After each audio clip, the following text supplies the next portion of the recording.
ಜನದನಿಯಲ್ಲಿ ಜಿಲ್ಲೆಯ ಮೂಲೆ ಮೂಲೆಗಳ ರಾಜ್ಯದ ಮೂಲೆ ಮೂಲೆಯ ಜನಸಾಮಾನ್ಯರು ಏನು ಸಮಸ್ಯೆ ಅನುಭವಿಸ್ತಾ ಇದ್ದಾರೆ, ನಮ್ಮ ಕಡೆಯಿಂದ ಯಾವ ರೀತಿ ಅವರಿಗೆ ನೆರವಾಗಬಹುದು, ಸಮಸ್ಯೆಗಳನ್ನು ಸರ್ಕಾರಕ್ಕೋ ಅಧಿಕಾರಿಗಳಿಗೋ ರಾಜಕಾರಣಿಗಳಿಗೋ ಶಾಸಕರಿಗೋ ಹೇಗೆ ತಿಳಿಸಬಹುದು, ಹೋರಾಟಗಾರರ ಗಮನಕ್ಕೆ ಹೇಗೆ ತರಬಹುದು, ಒಂದು ಹೋರಾಟದ ಮೂಲಕವಾಗಾದರೂ ಸರಿ, ಅಧಿಕಾರಿಗಳ ಗಮನಕ್ಕೆ ತಂದಾದರೂ ಸರಿ, ರಾಜಕಾರಣಿಗಳ ಗಮನಕ್ಕೆ ತಂದಾದರೂ ಸರಿ, ನಮಗೆ ಬೇಕಿರೋದು ಪರಿಹಾರ ಮಾತ್ರ.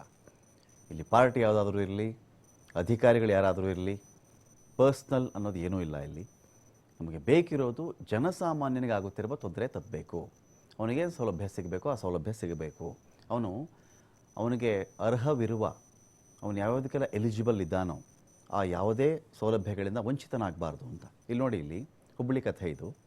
ಒಂದು ಶತಮಾನ ಆಗಿದೆ ರೀ ಈ ಸರ್ಕಾರಿ ಕನ್ನಡ ಶಾಲೆಗೆ. ಒಂದು ಶಾಲೆ ಒಂದು ಶತಮಾನದ ಕಾಲ ನಿರಂತರವಾಗಿ ಆ ಶಾಲೆಯ ಗೋಡೆಗಳು, ಅಲ್ಲಿನ ವಿದ್ಯಾರ್ಥಿಗಳು ಆ ಪಾಠವನ್ನು ಕೇಳ್ಕೊಂಡು ಬಂದಿದ್ದಾರೆ. ಶತಮಾನ ಅಂದರೆ ನೀವು ಅರ್ಥ ಮಾಡ್ಕೊಂಬಿಡಿ, ಸ್ವಾತಂತ್ರ್ಯ ಪೂರ್ವದ್ದು ಅಂತ. ಎಂತೆಂಥ ವಿದ್ಯಾರ್ಥಿಗಳು ಆಗಿ ಹೋಗಿರಬಹುದು, ಬಂದು ಹೋಗಿರಬಹುದು, ಕಲ್ತಿರಬಹುದು. ಅದರಲ್ಲಿ ಎಂತೆಂಥ ಪ್ರತಿಭೆಗಳು ಹೊರಗಡೆ ಬಂದಿರಬಹುದು. ಎಷ್ಟು ನೆನಪುಗಳು, ಎಂಥ ಕೊಡುಗೆ ಅದು, ನಿಸ್ವಾರ್ಥ. ಈಗ ಬಿಡಿ, ವಿದ್ಯೆ ಕೂಡ ಬಿಸ್ನೆಸ್ ಆಗಿಬಿಟ್ಟಿದೆ. ವಿದ್ಯೆ ಅಂದರೆ ಬಿಸ್ನೆಸ್ ಆಗಿಬಿಟ್ಟಿದೆ. ಈಗ ಭಾಳ ದಿನಗಳಾಯಿತು ಬಿಸ್ನೆಸ್ ಆಗಿ. ಹಾಗೆಲ್ಲ 5 ರೂಪಾಯಿ ಕೊಟ್ಟು ಓದೋರು ಇಲ್ಲ. ಈಗ ಬರೀ ವ್ಯಾನ್ ಬಾಡಿಗೆನೇ 30,000, 40,000, 50,000 ಹೇಳ್ತಾರೆ. ಈ ಥರ ಬಿಸ್ನೆಸ್ ಆಗಿಬಿಟ್ಟಿದೆ ಈಗ. ಇರಲಿ, ಇಲ್ಲಿ ನೋಡಿ, ಒಂದು ಸರ್ಕಾರಿ ಕನ್ನಡ ಶಾಲೆ, ಇದಕ್ಕೆ ಕಂಟಕ ಎದುರಾಗ್ಬಿಟ್ಟಿದೆ. ಇಲ್ಲಿ ಶಾಲೆಗಳನ್ನ ಉದ್ಧಾರ ಮಾಡೋದು ಹಾಳಾಗಿ ಹೋಗಲಿ, ಅದನ್ನು ಹಾಳು ಮಾಡದೆ ಬಿಟ್ಬಿಟ್ಟು ಸಾಕಪ್ಪ ಅನ್ನೋ ಮಟ್ಟಕ್ಕೆ ಆಗಿಬಿಟ್ಟಿದೆ ಇವತ್ತು ಸರ್ಕಾರಿ ಕನ್ನಡ ಶಾಲೆಗಳಿಗೆ. ಶಾಲೆ ನೆಲಸಮ ಮಾಡಿಬಿಡ್ತಾರಂತೆ. ಮಲ್ಟಿಪ್ಲೆಕ್ಸ್ ಪಾರ್ಕಿಂಗ್ ನಿರ್ಮಾಣಕ್ಕೆ ಚಿಂತನೆ ಅಂತ. ಈ ಶಾಲೆನೇ ಬೇಕಾಗಿತ್ತು ಇವರಿಗೆ. ಎಷ್ಟು ಹಳತಾಗಿರುತ್ತೋ ಅಷ್ಟು ಚೆನ್ನಾಗಿ ಅದನ್ನು ಉಳಿಸ್ಕೊಳ್ಳೋದು ನಮ್ಮ ಕರ್ತವ್ಯ ಆಗಬೇಕು. ಮುಂದಿನ ಪೀಳಿಗೆಗೆ ಮಾದರಿ. ಸ್ವಾತಂತ್ರ್ಯ ಪೂರ್ವ ಹೇಗಿತ್ತು ಗೊತ್ತಾ ಹೇಳಬೇಕು ಅಂದರೆ ಈ ಶಾಲೆ ತೋರಿಸ್ಬೇಕು ನಾವು. ಹಿಂಗೆ ಶಾಲೆಗಳಿರ್ತಾ ಇತ್ತು, ಹಿಂಗೆ ಪಾಠ ಹೇಳ್ಕೊಡ್ತಾಯಿದ್ರು. ಈಗ ಅದಲ್ಲ. ಅಲ್ಲಿ ಹೊಡೆದಾಕ್ಬಿಡೋಣ, ಪಾರ್ಕಿಂಗ್ ಯಾರಿಗೆ ಕಾಂಟ್ಯಾಕ್ಟ್ ಕೊಟ್ಬಿಡೋಣ, ಎಷ್ಟು ಲಾಭ ಬರುತ್ತೆ ಅದರಿಂದ, ತಿಂಗಳಿಗೆ ಎಷ್ಟಾಗುತ್ತೆ, ಎಷ್ಟು ಕಾರ್ ನಿಲ್ಲುತ್ತೆ, ಎಷ್ಟು ಟೂ ವೀಲರ್ ನಿಲ್ಲುತ್ತೆ, ದುಡ್ಡು ಮಾಡಿಬಿಡೋಣ. ಆದರ್ಶಗಳು ಸತ್ತು ಹೋಗಿ ಆದರ್ಶಗಳ ಜಾಗದಲ್ಲಿ ಹುಚ್ಚು ರೇಸು, ಹಣದ ರೇಸ್ ಇದು. 18 ಕೋಟಿ ವೆಚ್ಚ ಅಂತೆ ಪಾರ್ಕಿಂಗ್. ಅದೇ 18 ಕೋಟಿ ಖರ್ಚು ಮಾಡಿ 100 ಶಾಲೆ ಉದ್ಧಾರ ಮಾಡಿ ನೋಡೋಣ. ಎಂತೆಂಥ ಮುತ್ತುರತ್ನಗಳು ಆ ಶಾಲೆಯಿಂದ ಆಚೆ ಬರ್ತವೆ. ಗೊತ್ತಿಲ್ಲ ಯಾವ ಶಾಲೆಯ ಯಾವ ಪ್ರತಿಭೆ ಯಾವ ರೀತಿಯಲ್ಲಿ ಭಾರತಕ್ಕೆ ಮಾದರಿ ಆಗ್ತಾನೆ, ಯಾವ ರೀತಿಯಲ್ಲಿ ಕರ್ನಾಟಕಕ್ಕೆ ಮಾದರಿ ಆಗ್ತಾನೆ ಅಂತ ಹೇಳಿ 18 ಕೋಟಿ ಒಂದು ಪಾರ್ಕಿಂಗ್ ಮಲ್ಟಿಪ್ಲೆಕ್ಸ್ಗೆ ನೀವು ಚಿಂತನೆ ಮಾಡ್ತಾಯಿದ್ದೀರಿ. ಶಾಲೆನ ಹೊಡೆದು ಹಾಕ್ಬಿಟ್ಟು. ಆ ಶಾಲೆ ಹತ್ತಿರ ಹೋದಾಗಾದರೂ ಮನ ಮಿಡಿಬಾರ್ದೇನ್ರಿ? ಎಷ್ಟೋ ಮಕ್ಕಳು ಕಲಿತಾ ಇರ್ತವೆ, ಎಷ್ಟೋ ಮಕ್ಕಳು ಬರ್ತಾರೆ. ನಮಗೆ ಉದ್ಧಾರ ಮಾಡೋ ಯೋಗ್ಯತೆ ಇಲ್ಲದೇ ಇದ್ದ ಮೇಲೆ ಹಾಳು ಮಾಡಬಾರ್ದು. ಹುಬ್ಬಳ್ಳಿಯ ಬ್ರಾಡ್ವೇನಲ್ಲಿರುವ ಸರ್ಕಾರಿ ಕನ್ನಡ ಶಾಲೆಗೆ ಇಂಥ ಒಂದು ಕಂಟಕ ಎದುರಾಗಿದೆ. ಇಲ್ಲಿ 156 ವರ್ಷಗಳ ಸರ್ಕಾರಿ ಶಾಲೆ ಇದು. 1.5 ಶತಮಾನ ರೀ ಇದು. 1.5 ಶತಮಾನದಲ್ಲಿ ನಮ್ಮ ಹಿಂದಿನ ತಲೆಮಾರು ಲೆಕ್ಕ ಹಾಕ್ಕೊಂಡು ಹೋಗ್ಬಿಟ್ರೆ ತಾತ ಮುತ್ತಾತ ಅವ್ರ ತಾತ ಎಲ್ಲ ಬಂದ್ಬಿಡ್ತಾರಲ್ವಾ 156 ವರ್ಷಗಳಲ್ಲಿ. ಈ 156 ವರ್ಷಗಳ ಸರ್ಕಾರಿ ಶಾಲೆಯನ್ನು ನೆಲಸಮ ಮಾಡಬೇಕು ಅಂತೇಳಿ ಶಿಕ್ಷಣ ಇಲಾಖೆ ಮುಂದಾಗ್ತಾ ಇದೆಯಲ್ಲ, ಸರಿನಾ ಇದು? ನೋಡಿ, ಅಲ್ಲಿ ಅದನ್ನು ರಿಪೇರಿ ಮಾಡಿಸ್ಕೊಂಡು ಒಂದಷ್ಟು ಬದಲಾವಣೆಗಳನ್ನು ಮಾಡಿಕೊಂಡು ಕಾಲಕ್ಕೆ ಅದನ್ನು ನಿರ್ವಹಣೆ ಮಾಡಿಕೊಂಡು ಬಂದಿರುವಂಥ ಶಾಲೆ ಅಂತ ಕಾಣಿಸುತ್ತಿದ್ದು. 2ನೇ ಅತಿ ದೊಡ್ಡ ಶಾಲೆ ಇಲ್ಲಿ ರಾಜ್ಯದಲ್ಲಿಯೇ. ನೋಡಿ, 2ನೇ ಅತಿ ದೊಡ್ಡ ಶಾಲೆ ಅಂದರೆ ಅದನ್ನು 1ನೇ ಅತಿ ದೊಡ್ಡ ಶಾಲೆ ಹೇಗೆ ಮಾಡಬೇಕು ಅಂತ ನಾವು ಯೋಚನೆ ಮಾಡಬೇಕೇ ವಿನಃ ಅದನ್ನು ಹೇಗೆ ಮುಗಿಸೋಣ ಅಂತ. ಅದೇ ನಾನು ಆಗಲೇ ಹೇಳ್ತಾ ಇದ್ದೆ, ನಮಗೆ ಉದ್ಧಾರ ಮಾಡೋಕ್ಕೆ ಸಾಧ್ಯ ಇಲ್ಲದೆ ಇದ್ದರೆ ಬಿಟ್ಬಿಡ್ಬೇಕು. ಅದರ ಪಾಡಿಗೆ ಅದು ಹೇಗೋ ಉಸಿರಾಡ್ಕೊಂಡು ಹೋಗುತ್ತದು. ಹಾಳು ಮಾಡೋಕ್ಕೆ, ಬುಲ್ಡೋಸರ್ ತರೋಕ್ಕೆ ಗೊತ್ತಲ್ಲ, ಈಗೆಲ್ಲ ಬುಲ್ಡೋಸರ್ ಕಾಲ ಇದು. ಏನು ನೋಡೋದು ನೆಲಸಮ ಮಾಡಿ, ಕೆರೆ ನೋಡ್ದ ತಗೋಬಾ ಬುಲ್ಡೋಸರು, ತಗೋಬಾ JCB, ಕೆರೆ ಮುಚ್ಚು, ಕಟ್ಟು, ಒಂದಷ್ಟು ಲೇಔಟ್ ಮಾಡು, ಒಂದಷ್ಟು ಸೈಟ್ ಮಾಡು, ಮಾರು, ತಿನ್ನು. ಕೆರೆ ನೋಡಿದ್ರು ಅದೇನೆ. ಕಾಡು ಕಡಿ, ಮರಗಳನ್ನ ಮಾಡು, ತೋಟನೋ ಹೊಲನೋ, ಇಲ್ಲ ಅದನ್ನೇನಾದರೂ ಒಂದು ವಾಣಿಜ್ಯಕ್ಕೆ ಬಳಸು. ಕಾಡನ್ನೂ ಬಿಡಲ್ಲ. ಕಾಡು ಪ್ರಾಣಿಗಳು ಊರಿಗೆ ಬಂದುಬಿಟ್ರು, ಅಯ್ಯೋ ಪ್ರಾಣಿ ಬಂದುಬಿಡ್ತು, ಚಿರತೆ ಬಂದುಬಿಡ್ತು, ಹುಲಿ ಮರಿ ಬಂದುಬಿಡ್ತು, ಕಿರ್ಚಿದ್ದು ಆನೆ ಬಂದುಬಿಡ್ತು ಅಂತ. ಕಿರ್ಚಿದ್ದು ಏನು ನೋಡಿದ್ರು ರೀ, ಅದರಲ್ಲಿ ಹಣವನ್ನೇ ನೋಡೋ ಒಂದು ಚಾಳಿ ಶುರುವಾಗ್ಬಿಟ್ಟಿದೆ. ಇಲ್ಲಿ ಏನಾದರೂ ನೋಡಲಿ, ಇಲ್ಲಿ ಹೇಗೆ ಹಣ ಮಾಡೋಣ, ಪಾರ್ಕ್ ಜಾಗ ಹೀಗೆ ಒತ್ತುವರಿ ಮಾಡಿಬಿಡೋಣ, ಅಲ್ಲಿ ಮನೆ ಹಿಂಗೆ ಕಟ್ಕೊಂಬಿಡೋಣ, 2 ಮನೆ ಕಟ್ಬಿಟ್ಟು ಶೀಟ್ ಹಾಕಿ ಬಿಟ್ಬಿಟ್ರೆ ಬಾಡಿಗೆ 10,000, 15,000, 20,000 ಬರುತ್ತೆ ರೀ. ಆರಾಮಲ್ವಾ ಜೀವನ? ಆರಾಮ್. ಕೆಲಸ ಮಾಡಬೇಡಿ ಯಾರು, ಆರಾಮಾಗಿದ್ದು ಬಿಡಿ, ಕೆಲಸನೇ ಬೇಡ. ಏನಕ್ಕೆ ಬೇಕು ಹೇಳಿ? ಶಾಲೆ ಹೊಡೆದು ಹಾಕ್ಬಿಡೋಣ, ಪಾರ್ಕಿಂಗು, ಟೆಂಡರು ಅಲ್ವಾ? ರಾಜ್ಯದಲ್ಲಿ 2ನೇ ಅತಿ ದೊಡ್ಡ ಶಾಲೆ ಎನ್ನುವ ಹೆಗ್ಗಳಿಕೆಗೆ ಪಾತ್ರವಾಗಿರುವ ಹುಬ್ಬಳ್ಳಿಯ ಈ ಶಾಲೆಗೆ ಇಂಥ ಸ್ಥಿತಿ.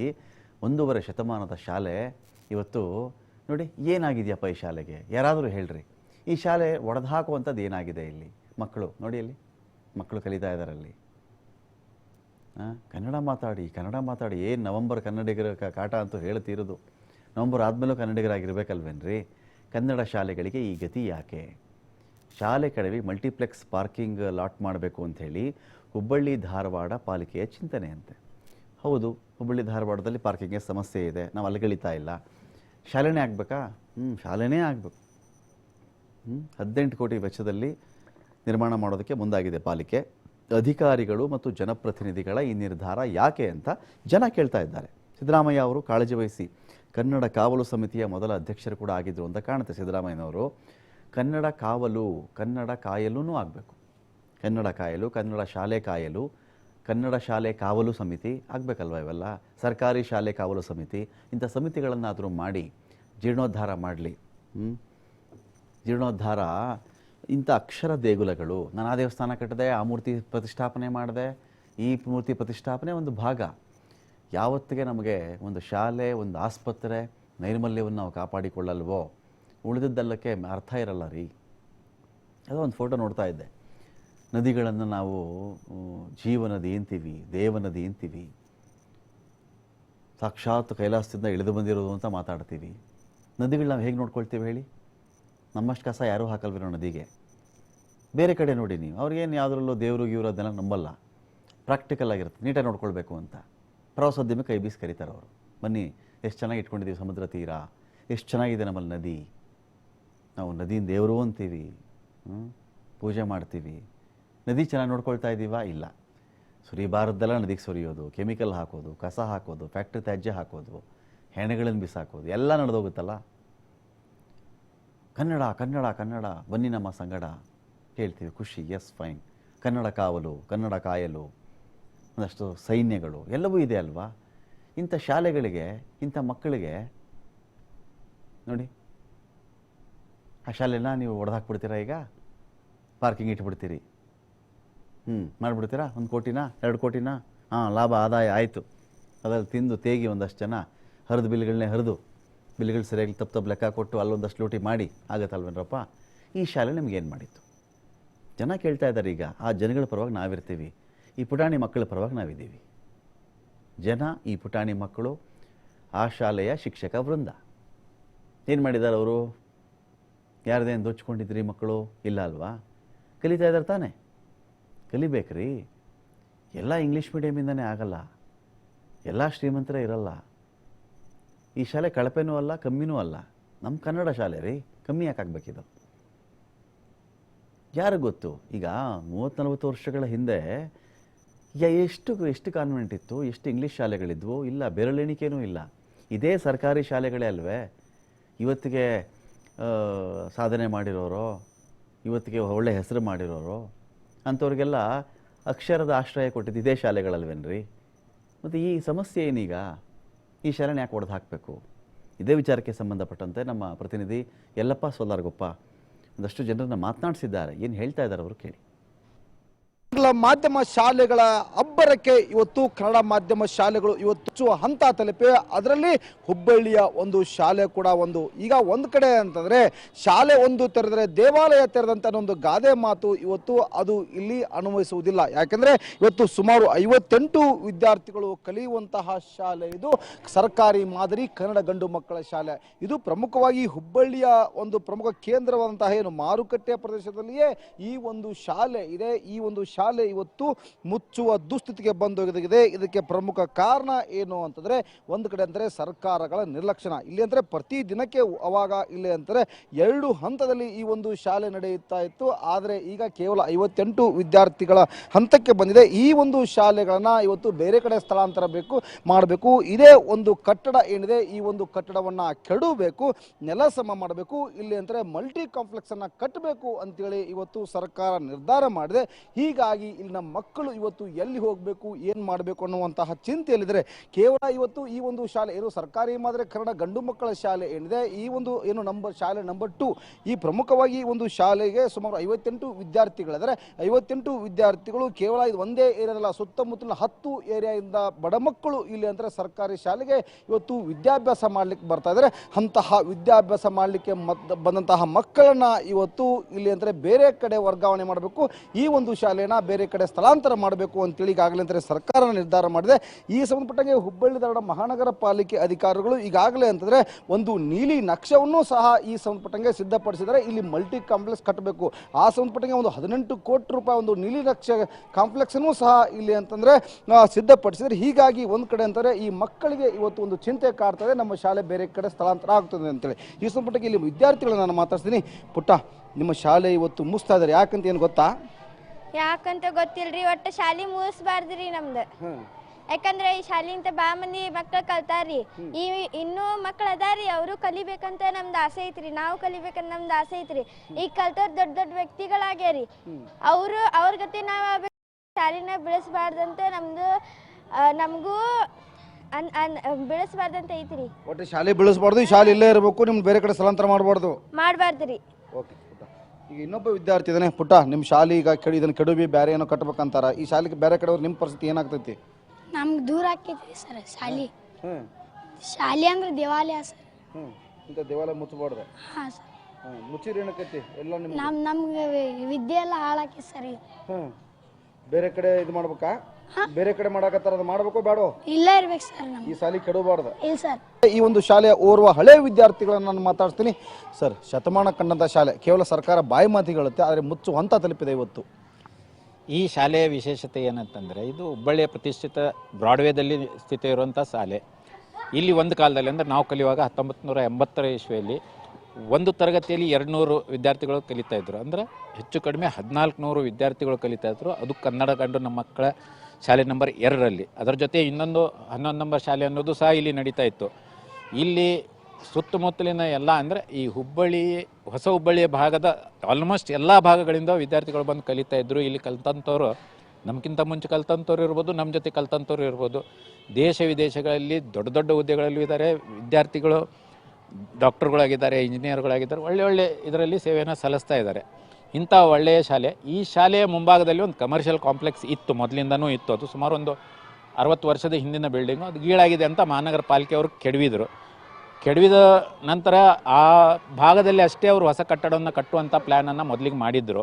ಹೀಗಾಗಿ ಅದಕ್ಕೆ ಯಾರೂ ಅಷ್ಟೊಂದು ತಲೆ ಕೆಡಿಸ್ಕೊಂಡಿರಲಿಲ್ಲ. ಆದರೆ ಈಗ ಇಲ್ಲಿ ಕಮರ್ಷಿಯಲ್ ವ್ಯಾಲ್ಯೂ ಹೆಚ್ಚಿಗೆ ಇದೆ ಅನ್ನೋ ಒಂದು ಭಾವನೆಯಿಂದಾಗಿ ಈ ಶಾಲೆಯನ್ನು ಕೆಡವಿ ಅದನ್ನು ಮುಚ್ಚಿ ಅದನ್ನೊಂದು ಕಮರ್ಷಿಯಲ್ ಕಾಂಪ್ಲೆಕ್ಸ್, ಅದು ಮಲ್ಟಿಪರ್ಪಸ್ ಪಾರ್ಕಿಂಗನ್ನು ಮಾಡುವಂಥ ಒಂದು ಹುನ್ನಾರವನ್ನು ಮಹಾನಗರ ಪಾಲಿಕೆ ನಡೆಸ್ತಾ ಇದೆ. ಇದು ತಪ್ಪು. ಯಾಕಂತಂದರೆ ಇವತ್ತಿನ ದಿನಮಾನಗಳಲ್ಲಿ ಇಂಗ್ಲೀಷ್ ಶಾಲೆಗಳು ಅಂದರೆ ಆಂಗ್ಲ ಮಾಧ್ಯಮ ಶಾಲೆಗಳ ಹೊಡೆತಕ್ಕೆ ಸಿಲುಕಿ ಸರ್ಕಾರಿ ಶಾಲೆಗಳು ನಡೀತಾ ಇರೋದು ಅಷ್ಟಕ್ಕಷ್ಟೇ. ಆದರೆ ಇಲ್ಲಿ ಬರೋರು ಎಂತಂತಂದ್ರೆ ಅಗದಿ ಕಡು ಬಡತನ, ಅಂದರೆ ನಾವು BPL ಅಂತ ಏನು ಹೇಳ್ಕೊತೀವಿ, ನಿಜವಾದ BPL ಫ್ಯಾಮಿಲಿಯ ಮಕ್ಕಳು ಇಲ್ಲಿ ಬಂದು ಕಲಿತಾರೆ. ಅಂತಹ ಸಮಯದಲ್ಲಿ ಈ ಶಾಲೆಯನ್ನು ಕೆಡವಿ ಆ ಕೊಡುವೆಯನ್ನು ನಿಲ್ಲಿಸುವಂಥ ಕೆಲಸಕ್ಕೆ ಮಹಾನಗರ ಪಾಲಿಕೆ ಮುಂದಾಗಬಾರ್ದು. ಇದಕ್ಕೆ ನಮ್ಮ ವಿರೋಧ ಇದೆ. Okay, thank you sir. ಸರ್ಕಾರ ಸಹ ಇಲ್ಲಿ ಅಂದರೆ ಮಧ್ಯಪ್ರವೇಶ ಮಾಡಬೇಕು. ಈ ಒಂದು ಸರ್ಕಾರಿ ಶಾಲೆಯನ್ನು ಕೆಡವಿ ಇವತ್ತು ಇಲ್ಲಿ ಒಂದು ಕಡೆ ಅಂತಾರೆ ಕಮರ್ಷಿಯಲ್ ಕಾಂಪ್ಲೆಕ್ಸನ್ನು ಕಟ್ಟಲಿಕ್ಕೆ ಇವತ್ತು ನೀಲಿ ನಕ್ಷೆಯನ್ನು ಸಿದ್ಧಪಡಿಸಿದೆ ಮಹಾನಗರ ಪಾಲಿಕೆ. ಅದನ್ನು ಕೈ ಬಿಡಬೇಕು. ಸರ್ಕಾರ ಮಧ್ಯಪ್ರವೇಶ ಮಾಡಿ ಮಕ್ಕಳ ಹಿತದೃಷ್ಟಿಯಿಂದ ಇಲ್ಲಿ ಅಂತಂದರೆ ಈಗ ಇರುವಂತಹ ಮಕ್ಕಳಿಗೂ ಅನುಕೂಲ ಆಗಬೇಕು. ಇನ್ನೊಂದು ಕಡೆ ಅಂದರೆ ಹೊಸದಾಗಿ ಹಾಜರಾತಿ ಹೆಚ್ಚಿಗೆ ಮಾಡೋ ಸಂದರ್ಭದಲ್ಲಿ ಈ ಸರ್ಕಾರ ಬೇರೆ ಬೇರೆ ರೀತಿಯಾದಂತಹ ಒಂದು ಪ್ಲಾನನ್ನು ಮಾಡಬೇಕು. ಅದನ್ನು ಬಿಟ್ಟು ಇಲ್ಲಿ ಅಂತಂದರೆ ಈ ಒಂದು ಶಾಲೆಯನ್ನು ಕೆಡವಿದರೆ ಹಳೆ ವಿದ್ಯಾರ್ಥಿಗಳು ನಾವು ಹೋರಾಟ ಮಾಡ್ತೀವಿ, ಶಾಲೆಯ ರಕ್ಷಣೆ ಉಳಿಸ್ತೀವಿ, ರಕ್ಷಿಸ್ತೀವಿ ಅನ್ನೋದು ಹಳೆ ವಿದ್ಯಾರ್ಥಿಗಳ ಮಾತು. ಕ್ಯಾಮ್ರಾ ಪರ್ಸನ್ ಜೊತೆ ಯಲ್ಲಪ್ಪ ಸೊಲರಗೊಪ್ಪ, T5 ಹುಬ್ಬಳ್ಳಿ. ನಿಜವಾದ ಬಡವರು ಎಲ್ಲಿ ಸಿಗ್ತಾರೆ? ಬಿಲೋ ಪಾವರ್ಟಿ ಲೈನ್, ಬಡತನ ರೇಖೆಗಿಂತ ಕೆಳಗಡೆ ಇರ್ತಕ್ಕಂಥ ಜನ ಎಲ್ಲಿ ಸಿಗ್ತಾರೆ ಅಂತ ಹೇಳಿದ್ರೆ, ನಿಮ್ಗೆ ಯಾರಿಗಾದರೂ ಕುತೂಹಲ ಇದ್ದರೆ ಅದ್ರ ಬಗ್ಗೆ ಪಿತಪ್ಪಿ ಸರ್ಕಾರಿ ಶಾಲೆ, ಸರ್ಕಾರಿ ಆಸ್ಪತ್ರೆಗೆ ಹೋದರೆ ಸಾಕು, ನೀವು ಅಲ್ಲೇ ನಿಜವಾದ BPL ಕಾರ್ಡ್ ಹೋಲ್ಡರ್ಸ್ ನಿಮ್ಗೆ ಸಿಗೋದು. ಬೇರೆ ಕಡೆ ಬಿಡಿ, ಮೋಸ ಮಾಡೋದು ಇದು ನಡೆಯುತ್ತೆ. ಅಲ್ಲೊಬ್ಬ ಹುಡುಗ ಹೇಳ್ತಿದ್ದ, ಶಾಲೆಯೇ ದೇವಾಲಯ ಅಲ್ವಾ ಸರ್ ಅಂತಿದ್ದ. ಶಾಲೆಯೇ ದೇವಾಲಯ, ಹೌದು. ದೇವಸ್ಥಾನ ಕಟ್ತೀವಿ, ಬನ್ನಿ ಬನ್ನಿ ಬನ್ನಿ, ಅದು ಮಾಡ್ತೀನಿ ಇದು ಮಾಡ್ತೀನಿ, ಏನು ಆ ದೇವಸ್ಥಾನ ಈ ದೇವಸ್ಥಾನ, ಎಲ್ಲೋ ಹುಡುಕಿದೆ ಇಲ್ಲದ ದೇವರ ಕಲ್ಲು ಮಣ್ಣುಗಳ ಗುಡಿಯೊಳಗೆ, ಇಲ್ಲೇ ಇರುವ ಪ್ರೀತಿ ಸ್ನೇಹಗಳ ಗುರುತಿಸದಾದೇನು ನಮ್ಮೊಳಗೆ ಅಂತ. ಅಲ್ವಾ? ಇಲ್ಲೆಲ್ಲೋ ಹುಡ್ಕೋದು. ಅಕ್ಷರನೇ ಜ್ಞಾನ, ಅಕ್ಷರನೇ ಅನ್ನ ಅಲ್ವೇನ್ರಿ? ಹಾಂ, ಅಂತ ಶಾಲೆಗಳು ಕೆಡವಿ ಯಾವುದೋ ದೊಡ್ಡ ರೋಡ್ ಪಕ್ಕದಲ್ಲಿ ಶಾಲೆ ಇದೆ, ಅಗಲವಾಗಿದೆ ರಸ್ತೆ, ಒಳ್ಳೆ ಕಮರ್ಷಿಯಲ್ ಏರಿಯಾ. ಎಲ್ಲಿಗೆ ಬಂತ್ರಿ ಕಾಲ? ಬರೀ ಹಣ ಹಣ ಹಣ, ಓಟ. ತಿನ್ನೋದು ಹಿಡಿ ಅನ್ನ. ಕಾಯಿಲೆ ಬಂದರೆ ಅನ್ನ ತಿನ್ನಬೇಡಿ ಅಂತಾರೆ.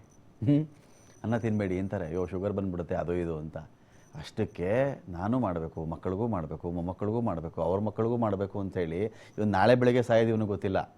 ಅಲ್ಲಿ ಆಗಲೇ 5ನೇ ತಲೆಮಾರು 6ನೇ ತಲೆಮಾರು ಯೋಚನೆ ಮಾಡ್ತಿದ್ದಾನೆ. 156 ವರ್ಷಗಳ ಹಿಂದೆ, ಅದೇ 156 ವರ್ಷಗಳ ಹಿಂದಿದ್ದ ತಲೆಮಾರು ಇಲ್ಲೊಂದು ಕಾಂಪ್ಲೆಕ್ಸ್ ಮಾಡಿಬಿಡೋಣ, ಅಂಗಡಿ ಮಾಡಿಬಿಡೋಣ, ತೋಟ ಮಾಡ್ಕೊಂಬಿಡೋಣ ಅಂತ ಅವರು ತೀರ್ಮಾನ ಮಾಡಿದ್ದಿದ್ರೆ ಇಷ್ಟು ತಲೆಮಾರಲ್ಲಿ ಓದ್ತಾ ಇದ್ವೇನ್ರಿ? ಇಲ್ಲ ಅಲ್ವಾ? ಇದು ಅರ್ಥ ಆಗ್ಬೇಕು ಇವೆಲ್ಲ. ಹುಬ್ಳಿ ಬ್ರಾಡ್ವೇನಲ್ಲಿರ್ತಕ್ಕಂಥ ಸರ್ಕಾರಿ ಕನ್ನಡ ಶಾಲೆ ಬಗ್ಗೆ ಮಾತನಾಡ್ತಾ ಇದ್ವಿ. ಬ್ರಾಡ್ವೇ, ಇದ್ರ ಪಕ್ಕ ಇರತಕ್ಕಂಥ ಸರ್ಕಾರಿ ಶಾಲೆ ಇದು. ಈ ಶಾಲೆನ ಒಡೆದು ಹಾಕಿ ಈಗ ಅಲ್ಲೇನೋ ಪಾರ್ಕಿಂಗ್ ಕಾಂಪ್ಲೆಕ್ಸ್ ಕಟ್ಟಬೇಕು ಅಂತ ಪ್ಲಾನ್ ಮಾಡ್ತಾ ಇದ್ದಾರಂತೆ. ಅನೇಕ ಹಳೆ ವಿದ್ಯಾರ್ಥಿಗಳು ಇದ್ರ ಬಗ್ಗೆ ಮುರುಕಪಟ್ಟಿದ್ದಾರೆ, ಆಕ್ರೋಶ ವ್ಯಕ್ತಪಡಿಸ್ತಾ ಇದ್ದಾರೆ.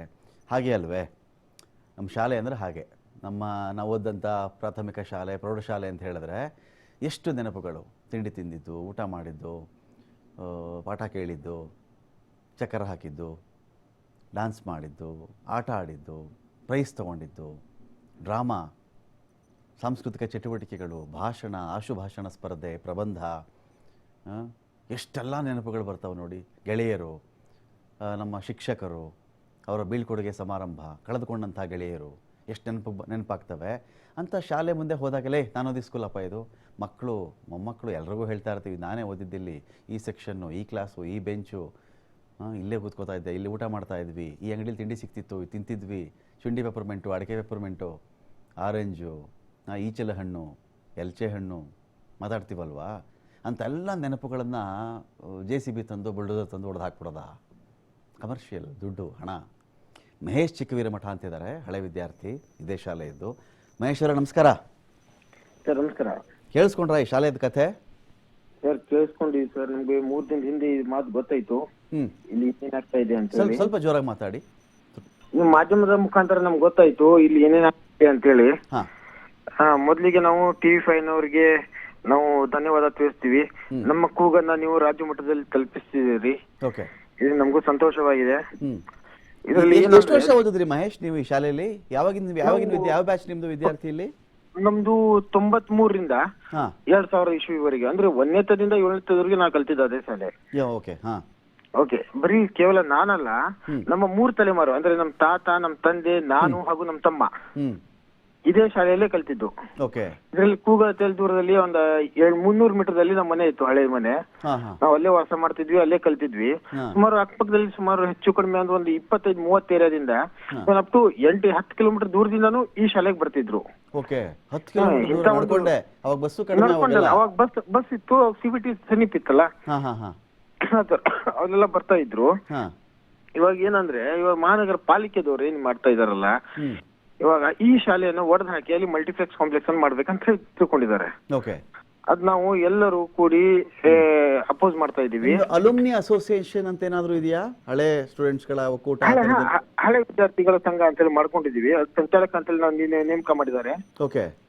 ಇದರಲ್ಲಿ ಸುಮಾರು ಕಡಿಮೆ ಅಂದ್ರೆ ಇವಾಗ ನಾವು ಮೊನ್ನೆ 2 ದಿವಸ ಅಭಿಯಾನ ಶುರು ಮಾಡಿದಾಗ ಕೇವಲ 30 ಕನ್ನಡ ಶಾಲೆ ಮುಚ್ಚಾಕ್ಬಿಟ್ಟು ಒಂದು ಕಾಂಪ್ಲೆಕ್ಸ್ ಅನ್ನ ಮಾಡಿ ಹಣ ಮಾಡ್ಬೇಕು ಅನ್ನೋ ದರಿದ್ರ ಯಾರಿಗೆ ಬಂದಿರೋದಂತ ಇಲ್ಲಿಗ? ಅಂತ ದರಿದ್ರ ಮಹಾನಗರ ಪಾಲಿಕೆದವ್ರು ಇದಾರಲ್ಲ, ಅವರೇ. ಯಾಕಂದ್ರೆ ಈಗ ನಾವು ನೋಡ್ತಾ ಇದೀವಿ ಮಲ್ಟಿಪ್ಲೆಕ್ಸ್ ಪಾರ್ಕಿಂಗ್ ಅಂತ ಹೇಳಿ ಆಲ್ರೆಡಿ ಇದ್ರಾಗ ಮಾಡಿದ್ದಾರೆ ಅಲ್ಲಿ ನಮ್ಮ ಗ್ಲಾಸಸ್ ಅಲ್ಲಿ 40 ಕೋಟಿ ವೆಚ್ಚದಲ್ಲಿ. ಹೌದಾ?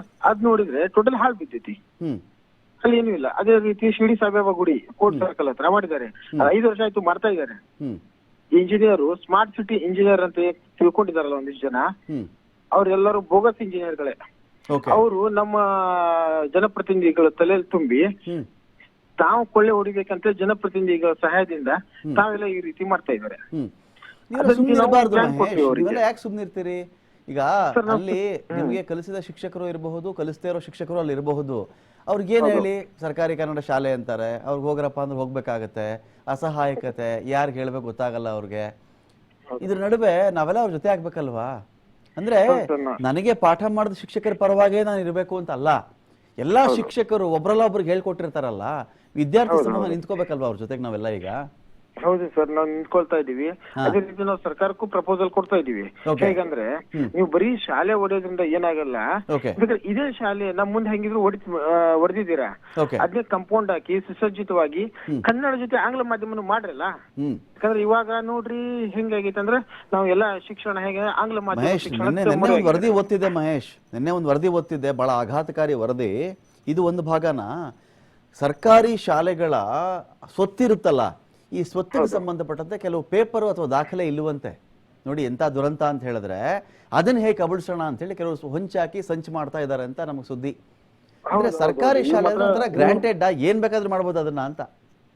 ಸರ್ ಹಾಗೆ ಮಾಡಕ್ ಬರಲ್ಲ. ಯಾಕಂದ್ರೆ ಹೌದಪ್ಪ, ಇವತ್ತು ನಿನ್ನೆ ಕಟ್ಟಿದ್ದು ಯಾರೋ ಬಂದ್ ಕಟ್ಟಿದ್ದು ಅಂದ್ರೆ ಒಂದ್ ಮಾತು ಹೌದು. ಇದು ಮಹಾತ್ಮ ಗಾಂಧಿ ಅವರು ಆ ರೀತಿ MG ಮಾರ್ಕೆಟ್ ಅಂತ ಮುಂದಿದೆ, ಅವಾಗ್ಲಿಂದ ಸಹಿತ ಇದು ಶಾಲೆ ಹೋರಾಟದಲ್ಲಿ ಅನೇಕ ಜನ ಈ ಶಾಲೆ ಕಲ್ತವ್ರೆ ಹೋರಾಟದಲ್ಲಿ ಭಾಗವಹಿಸಿದ್ರು. ಈ ತರ ಮಾಡಿದಾಗ ನಮ್ ಶಾಲೆನೂ ಇರಲ್ಲ, ಏನೂ ಇರಲ್ಲ. ಯಾಕೆ ನಾವು ಪ್ರಪೋಸಲ್ ಕೊಟ್ಟಿದೀವಿ. ಹೇಗಂದ್ರೆ ಇದೇ ಶಾಲೆ ಹೈಸ್ಕೂಲ್ ಮಾಡ್ರಲ್ಲ, ಯಾರು ಬೇಡಂದ್ರು ನಿಮ್ಗೆ?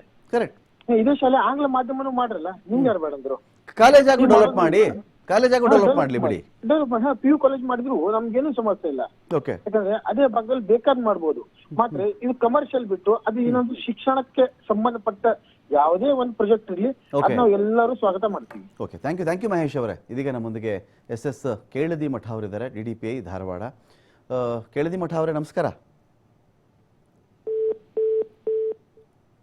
ಸಂಪರ್ಕ ಕಟ್ಟಾಯಿತು ಅಂತ ಕಾಣುತ್ತೆ. ನೋಡಿ, ಸ್ವಾತಂತ್ರ್ಯ ಇತಿಹಾಸ ಇರತಕ್ಕಂತಹ ಒಂದು ಶಾಲೆ, ಇದೇ ಶಾಲೆ ಓದೋರು ಸ್ವಾತಂತ್ರ್ಯ ಚಳವಳಿಯಲ್ಲೂ ಧುಮುಕಿದ್ರು ಅಂತ. ಏನು ಜನವರಿ 26 ಬರಲಿ, ಆಗಸ್ಟ್ 15 ಬರಲಿ, ದೇಶದ ಬಗ್ಗೆ ಹೆಮ್ಮೆಯಿಂದ ನಾವೆಲ್ಲ ಮಾತಾಡ್ತಾ ಇರ್ತೀವಿ. ಇದಕ್ಕೆಲ್ಲ ಕಾರಣಕರ್ತರಾದವರು, ಹೋರಾಟದ ಒಂದು ಭಾಗ ಆಗಿದ್ದವರು ಇಂಥ ಶಾಲೆಗಳಲ್ಲಿ ಓದಿದ್ದಾರಲ್ಲ, ಅವ್ರು ನಾವೇನು ಮಾಡ್ತಾ ಇದ್ದೀವಿ ಹೇಳಿ? ಸ್ಮರಿಸ್ತಾ ಇಲ್ಲ. ಅವರ ಕುರುಹುಗಳನ್ನೇ ನಾಶ ಮಾಡಿ ಬಿಸಾಕ್ತಾ ಇದೀವಿ ನಾವು. ಆ ಪ್ರಯತ್ನ ಕೈ ಹಾಕ್ತಾ ಇದೀವಿ ನಾವು ಅಂತ. 156 ವರ್ಷಗಳ ಇತಿಹಾಸ ಅಂತ ಹೇಳಿದ್ರೆ ಕುರುಹುಗಳನ್ನ ಒಡೆದು ಹಾಕ್ಬಿಡೋದು. ಎಲ್ಲೆಲ್ಲಿ ಹುಡುಕೋದು ದೇವರನ್ನ, ಎಲ್ಲೆಲ್ಲರಿ ಹುಡುಕೋದು ದೇವರನ್ನ? ಶಾಲೆಗಳಲ್ಲಿ ನಮಗೆ ದೇವ್ರು ಕಾಣಿಸ್ತಾ ಇಲ್ಲ, ಅಕ್ಷರದಲ್ಲಿ ದೇವ್ರು ಕಾಣಿಸ್ತಾ ಇಲ್ಲ. ಅನ್ನನೇ ದೇವರು ಅಂತಾರೆ, ಅಕ್ಷರನೇ ಅನ್ನ ಅಂತಾರೆ, ಅಕ್ಷರನೇ ಜ್ಞಾನ ಅಂತಾರೆ ಅಂತ ಅಕ್ಷರ ಧಾಮಗಳಿವೆಲ್ಲವೂ ಕೂಡ ಶಿಕ್ಷಣ ಧಾಮಗಳು, ಶಿಕ್ಷಣ ದೇಗುಲಗಳು. ಇಂಥ ದೇವಸ್ಥಾನ ಒಡೆದು ಹಾಕಿದ್ದೆ. ಇನ್ನೊಂದು ಕಡೆ ನೋಡಿದ್ರೆ ಆ ದೇವಸ್ಥಾನ ಈ ದೇವಸ್ಥಾನ, ಅದು ಬೇರೆದು ಮಾಡಬಾರ್ದು ಅಂತಲ್ಲ. ಎಲ್ಲದರಲ್ಲಿಯೂ ಕೂಡ ದೈವವನ್ನು ಹುಡುಕುವಂಥ ನಮ್ಮೆಲ್ಲ ಧರ್ಮಗಳು ಮಾತಾಡ್ತವೆ. ದಯೆ ಧರ್ಮದ ಮೂಲ ಅಂತಾರೆ, ಅನುಕಂಪ, ದಯೆ, ಕರುಣೆ ಇದೇ ದೇವರ ಮೂಲ ಅಂತಾರೆ. ವಿದ್ಯೆ ಕಲಿಸ್ಕೊಟ್ಟಂಥ ಗುರುಗಳನ್ನು ದೇವರ ಸಮಾನವಾಗಿ ಕಾಣು ಅಂತಾರೆ. ಶಾಲೆನ ಹೇಗೆ ಕಾಣಬೇಕಾಗಾದ್ರೆ? ಗುರು ದೇವರಾದರೆ ಶಾಲೆ ದೇವಸ್ಥಾನ ಅಲ್ವೇ? ಎಂತೆಂಥ ವೈರುಧ್ಯಗಳು ನೋಡಿ ನಮ್ಮಲ್ಲೇ. ಎಲ್ಲ ಹಣ, ರಾಜಕಾರಣ, ಮತ, ಓಟು, ಯಾವುದೋ ಕಾಂಪ್ಲೆಕ್ಸು. ಅಲ್ಲಿ ಆ ವಿದ್ಯಾರ್ಥಿ ಹೇಳ್ತಾ ಇದ್ರು ಮಹೇಶು, ಇದನ್ನೇ ನೀವು ಇಂಗ್ಲೀಷ್ ಮೀಡಿಯಮು ಮಾಡಿ, ಇಲ್ಲಿ ಇದನ್ನೇ PU ಕಾಲೇಜ್ ಮಾಡಿ, ಡೆವಲಪ್ ಮಾಡಿ, ಯಾರು ಬೇಡ ಅಂದರು? ಈ ಶಾಲೆ ನಿಮ್ಗೆ ಏನು ಮಾಡಿತ್ತು? ಅವ್ರ ತಾತ ಕೂಡ ಓದಿರೋ ಶಾಲೆ ಅಂತಿದ್ದು. ಮಹೇಶ್ ಅವ್ರ ತಾತ ಕೂಡ ಓದಿರೋ ಶಾಲೆ. ಇವರು ಫ್ಯಾಮಿಲಿಯಲ್ಲಿ ಇನ್ಯಾರ್ದೋ ಫ್ಯಾಮಿಲಿ ಮುತ್ತಾತನೂ ಓದಿರ್ಬೋದು, ನಮಗೆ ಗೊತ್ತಿಲ್ವಲ್ಲ. 156 ವರ್ಷ ಅಂದರೆ ಒಂದು 3-4 ತಲೆಮಾರು ಆಗಿರುತ್ತಲ್ರಿ, 3-4 ತಲೆಮಾರು. ಸೊ ಇಂಥ ಶಾಲೆಗಳನ್ನು ನಾವೆಲ್ಲ ಕೂಡ ನೋಡಿಕೊಂಡು ಸುಮ್ಮನೆ ಇರಬಾರ್ದು. ಇದು ಯಾರ್ದೋ ಶಾಲೆ, ಅದು ಯಾವುದೋ ಗೌರ್ಮೆಂಟ್ ಸ್ಕೂಲ್ ಅಂತ ಹೊಡೆದಾಗ್ತಿರೋದು. ನಿಮ್ಮ ಮಕ್ಕಳು ಕಾನ್ವೆಂಟಲ್ಲೇ ಓದ್ತಾ ಇರಲಿ, ಒಪ್ಕೊಳ್ಳೋಣ. ಏನೋ ಬೇರೆ ಬೇರೆ ಕಾರಣಕ್ಕೆ ಸೇರಿಸಿರ್ತೀರಿ. ಆದರೆ ನಿಮ್ಮ ಎದುರುಗಡೆ ಒಂದು ಶಾಲೆ ಕಿತ್ತಾಕ್ಸೋದು ಇದೆಯಲ್ಲ. ಇದೀಗ ನಮ್ಮೊಂದಿಗೆ ಈಶ್ವರ ಉಳ್ಳಾಗಡ್ಡಿ ಅವರಿದ್ದಾರೆ, ಹುಬ್ಬಳ್ಳಿ ಧಾರವಾಡ ಮಹಾನಗರ ಪಾಲಿಕೆ ಆಯುಕ್ತರು. ಈಶ್ವರ ಉಳ್ಳಾಗಡ್ಡಿ ಅವರೇ ನಮಸ್ಕಾರ. ನಮಸ್ತೆ. ನಾವು ಕೇಳಿದ ಸುದ್ದಿ ನಿಜನಾ ಸರ್ ಇದು? ಹುಬ್ಬಳ್ಳಿಯಲ್ಲಿ ಬ್ರಾಡ್ವೇನಲ್ಲಿ ಒಂದು ಸರ್ಕಾರಿ ಕನ್ನಡ ಶಾಲೆ ಇದೆಯಲ್ಲ, 156 ವರ್ಷದ ಹಳೇದು, ಇದನ್ನ ಕೆಡವಿ ಹಾಕಿ ಪಾರ್ಕಿಂಗ್ ಕಾಂಪ್ಲೆಕ್ಸ್ ಮಾಡಕ್ ಪ್ಲಾನ್ ಮಾಡಿದ್ದಾರೆ ಅಂತ. ಇಲ್ಲ, ಈಗ ಏನಂತಂದ್ರೆ ನಮ್ಮ ಹುಬ್ಬಳ್ಳಿ ಧಾರವಾಡ ಮಹಾನಗರ ಪಾಲಿಕೆ ವ್ಯಾಪ್ತಿಯಲ್ಲಿ ಏನು ಏರಿಯಾದಲ್ಲಿ ನಮ್ಮ ಪಾಲಿಕೆಯ ಒಂದು ಜಾಗ ಇದೆ ಆ ಸ್ಕೂಲ್ ಮುಂದ್ಗಡೆ. ಸೊ ಅಲ್ಲಿನ ಎಲ್ಲಾ ಅಂಗಡಿಕಾರರು ಒಂದು ಮನವಿಯನ್ನು ಸಲ್ಲಿಸಿದ್ದಾರೆ. ಏನಂತ ಹೇಳಿದ್ರೆ, ಇಲ್ಲ ನಮ್ಗೆ ಪಾರ್ಕಿಂಗ್ ಜಾಗ ಬೇಕು ಆ ಏರಿಯಾದಲ್ಲಿ ಅಂತ ಹೇಳಿ. ಅದ್ರ ಪ್ರಕಾರ ಇನ್ನೂ ಅದು ಚಿಂತನೆ ಹಂತದಲ್ಲಿದೆ. ಡೆಫಿನೆಟ್ಲಿ ಅದನ್ನ ನಾವು ಸ್ಪಷ್ಟವಾಗಿ ಡಿಸಿಷನ್ ತಗೊಂತೀವಿ. ಅದ್ರ ಬಗ್ಗೆ ಇನ್ನೂ ಫೈನಲೈಸ್ ಆಗಿಲ್ಲ. In favor of market or in favor of school? You're going to take the decision. ಸ್ಕೂಲನ್ನ ಉಳಿಸಬೇಕಾಗುತ್ತೆ ಡೆಫಿನೆಟ್ಲಿ 100%. ಬಟ್ ಅವರು ಮನವಿ ಕೊಟ್ಟಿದ್ರಿಂದ ಅದನ್ನ ವೆರಿಫೈ ಮಾಡಿ ಡಿಸಿಷನ್ ತಗೊಂತೀವಿ ಅಂತ ಬಂದೆ. ಅಲ್ಲ ಈಗ ನನಗೆ ನನ್ನ ತಕರಾರಿಲ್ಲ, ನನ್ನ ಅರ್ಥ ಆಗುತ್ತೆ ನನಗೆ. ಈಗ ವ್ಯಾಪಾರ ಮಾಡೋರಿಗೂ ಕೂಡ ಒಂದು ಜಾಗ ಬೇಕು, ಪಾರ್ಕಿಂಗ್ ಜಾಗ ಇಲ್ಲದಿದ್ರೆ ಯಾರು ವ್ಯಾಪಾರಕ್ಕೆ ಬರಲ್ಲ, ನಮಗೆ ಲಾಸ್ ಆಗುತ್ತೆ, ಇರುತ್ತದೆ, ಅಗ್ರಿ. ಆದರೆ ಶಾಲೆ ಇದೆಯಲ್ಲ ಸರ್, ಇದು 156 ವರ್ಷದ ಹಳೆ ಶಾಲೆ. ಹೌದೌದು. ನಿಮ್ಮ ಬಾಧ್ಯತೆ ಅಲ್ವಾ ಸರ್ ಇದು? ಡೆಫಿನೆಟ್ಲಿ ಆಗಿ ನಾವು ಈಶ್ವರ್ ಉಳ್ಳಾಗಡ್ಡಿ ಅವರೇ, ನಿಮ್ಮ ವಯಸ್ಸು ಗೊತ್ತಿಲ್ಲ, ಅಂದಾಜು ನಿಮ್ಗೆ 40-50 ವರ್ಷ ಇರ್ಬೋದಾ ನಿಮಗೆ? ಹೇಳಿ. ಹಾ, ಹಲೋ. ನೀವು ಕೂಡ ಹಿಂದೆ ಸರ್ಕಾರಿ ಶಾಲೆಯಲ್ಲೋ ಕನ್ನಡ ಶಾಲೆಯಲ್ಲೋ ಕಲ್ತವ್ರೆ ಅಲ್ವೇ? ಹೌದೌದು. ಈಗ ನಿಮ್ಮ ಶಾಲೆಯನ್ನ ನೀವು ಯಾವುದೋ ಓದಂತ ಊರಲ್ಲಿ ಯಾರೋ ಒಡೆದು ಹಾಕ್ಬಿಡ್ತಾ ಇದ್ದಾರೆ ಅಂದ್ರೆ ಆ ನೆನಪುಗಳೆಲ್ಲ ಸತ್ತೋಗಲ್ವಾ ಸರ್? ಬೇಸರ ಆಗಲ್ವಾ? ಡೆಫಿನೆಟ್ ಆಗಿ ಹೇಳಿದ ನಿಜ ಇದೆ. ಈಗ ನಾವು ಅಂಗಡಿಕಾರ ಮನವಿ ಕೊಟ್ಟಿದ್ದಾರೆ, ಕೊಟ್ಟಿದ್ರಿಂದ ಅದನ್ನ ವೆರಿಫೈ ಮಾಡ್ತಾ ಇದೀವಿ. Definite will take up first decision. Suppose ನೀವು ಈ ಶಾಲೆ ಓದಿದ್ರಿ ಅನ್ಕೊಳ್ಳಿ, ಆಗಿನ ಹೆಡ್ ಮಾಸ್ಟ್ರು ಟೀಚರ್ಗಳು ಏನು ಈಶ್ವರ್ ಉಳ್ಳಾಗಡ್ಡಿ ಅವರೇ ನೀವು ಓದಿದ ಶಾಲೆ ಹಿಂಗ್ ಹೊಡೆದು ಹಾಕ್ಬೇಕು ಅಂತ ಇದ್ದಾರೆ ಅಂದ್ರೆ ನೀವೇನ್ ತೀರ್ಮಾನ ತಗೋತಿದ್ರಿ ಸರ್? ಹೌದು, ಡೆಫಿನೆಟ್ ಆಗಿ ಇದ್ರ ಬಗ್ಗೆ ಡೆಫಿನೆಟ್ ಆಗಿ ಅವ್ರ ಮನೆ ಕೊಟ್ಟಿದ್ರಿಂದ ಅದು ಇಶ್ಯೂ ಆಗಿದೆ. ಡೆಫಿನೆಟ್ ಆಗಿ ಅದನ್ನ ನಾವು ಟೇಕ್ ಅ ಡಿಸಿಷನ್. ನೀವು ಮಾಡಿ, ಪಾರ್ಕಿಂಗ್ ಲಾಟ್ ಮಾಡ್ಕೊಳ್ಳಿ, ನಮ್ಮ ತಕರಾರಿಲ್ಲ. ಆಧುನಿಕ ನಗರಗಳು ಬೆಳೀತಾ ಇವೆ, ಜನ ಜಾಸ್ತಿ ಆಗ್ತಿದ್ದಾರೆ, ಅವೆಲ್ಲ ಬೇಕು ಸೌಲಭ್ಯಗಳು. ಆದರೆ ಶಾಲೆ ಒಡೆದು ಪಾರ್ಕಿಂಗ್ ಬೇಡ ಈಶ್ವರ್ ಉಳ್ಳಾಗಡ್ಡಿ ಅವರೇ. ನಮ್ಮ ರಿಕ್ವೆಸ್ಟ್ ಕೂಡ ಹೌದು. ಇದಕ್ಕೆ ಸಕಾರಾತ್ಮಕ ಸ್ಪಂದಿಸ್ತಾ ಇದ್ರಿ ಅಂತ ನಾನು ಭಾವಿಸ್ತಾ ಇದ್ದೀನಿ. ಇಲ್ಲಿದ್ರೆ ನಮಗೂ ಹೋರಾಟ ಅನಿವಾರ್ಯ ಆಗ್ಬಿಡುತ್ತೆ ಈಶ್ವರ್ ಅವರೇ. ಇಲ್ಲ, ಡೆಫಿನೆಟ್ ಆಗಿ will take up first decision. ಈ ಶಾಲೆ ಬೇಡ, ಯಾಕಂದ್ರೆ ಸ್ವಾತಂತ್ರ್ಯದ ಇತಿಹಾಸ ಇರತಕ್ಕಂಥ ಶಾಲೆ ಇದು. ಅನೇಕರು ಸ್ವಾತಂತ್ರ್ಯದಲ್ಲೂ ಧುಮುಕಿದ್ದಾರೆ. ಅವ್ರು ಕೊಟ್ಟ ಸ್ವಾತಂತ್ರ್ಯದಿಂದ ನಾವೆಲ್ಲ ಆರಾಮಾಗಿದ್ದೀವಿ ಇವತ್ತು, ನಮ್ಮ ಪಾಡಿಗೆ ನಾವಲ್ವಾ? ಅವ್ರ ಕೊಡುಗೆಗಳನ್ನ ಮರೆಯಬಾರದು. ಇದು ದೇವಸ್ಥಾನ, ಈ ಶಾಲೆ ಹೊಡೆಯೋದು ಬೇರೆ ಅಲ್ಲ. ನಮ್ಮ ಮುಂದಿನ ನೂರಾರು ದೇವರುಗಳ ಒಂದು ದೇವಸ್ಥಾನ ಹೊಡೆದು ಹಾಕೋದು ಬೇರೆ ಅಲ್ಲ ನನ್ನ ಪ್ರಕಾರ. ಆಗ್ಲಿ. ಥ್ಯಾಂಕ್ ಯು ಈಶ್ವರ್ ಉಳ್ಳಾಗಡ್ಡಿ ಅವ್ರ ನಿಮ್ಮ ಮೇಲೆ ನಂಬಿಕೆ ಇಟ್ಟು ಭರವಸೆ ಇಟ್ಟು ಈ ಶಾಲೆಗೆ ಏನೂ ಆಗಲ್ಲ ಅಂತ ನಾನು ಭಾವಿಸ್ತಾ ಇದ್ದೀನಿ. Thank you so much TV5 ಜೊತೆ ಮಾತನಾಡೋದಕ್ಕೆ.